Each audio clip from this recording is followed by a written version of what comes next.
Most people don't realize it, but the way you measure blood pressure can completely change the results. I've seen people panic over high numbers, even start medication, when in reality the reading was just wrong because of a simple mistake.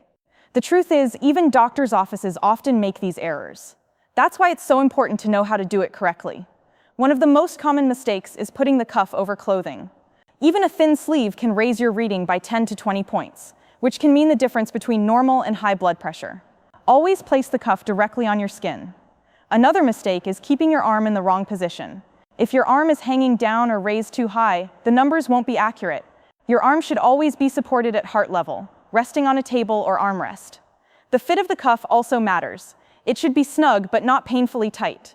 A good rule is that you should be able to slip 2 fingers under it. If it's too tight, your reading will look higher than it really is. If it's too loose, it won't measure properly. Blood pressure is meant to reflect your resting state, so rushing in, climbing stairs, or stressing out right before testing will spike your numbers. That's why you should always sit quietly for 5 to 10 minutes before taking a reading. Even something as simple as needing the bathroom can raise your numbers. A full bladder signals your nervous system and causes your blood pressure to climb. Always empty it first. Your posture plays a role too. Crossing your legs can push your blood pressure higher, so both feet should stay flat on the floor. Coffee and other caffeinated drinks are another hidden cause of false readings. Just 1 cup can raise blood pressure by 20 to 40 points, and the effect can last for hours.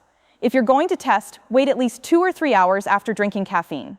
It's also important to be consistent with which arm you use. Unless there's a medical reason, the left arm is standard. Switching arms randomly gives uneven results. Some people use wrist monitors for convenience, but they're not as reliable as upper arm cuffs. They're okay for a rough estimate, but not for accurate numbers. Talking while the cuff is inflating is another mistake.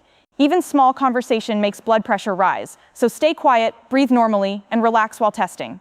And finally, never trust just one reading. Blood pressure naturally changes throughout the day, and one high result doesn't necessarily mean you have hypertension. True high blood pressure is confirmed only with repeated checks at different times, always while you're at rest. By avoiding these mistakes, you'll get numbers that reflect your true health instead of false spikes. That means less stress, fewer wrong diagnoses, and no unnecessary medication. Take your time, measure correctly, and you'll always know where you stand. If you also want to learn natural ways to bring blood pressure down through lifestyle and diet, make sure to check out my other video where I explain proven steps that really work